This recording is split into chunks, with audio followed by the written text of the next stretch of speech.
You ask Tiger to solve. This deals with linear equations with one unknown. The final result is x equals 7. Let's solve it step by step.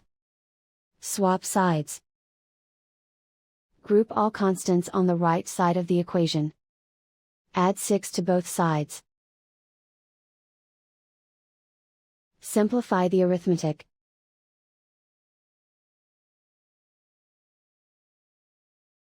Isolate the x. Divide both sides by 2. Simplify the fraction. Find the greatest common factor of the numerator and denominator. Factor out and cancel the greatest common factor. And so the final result is x equals 7.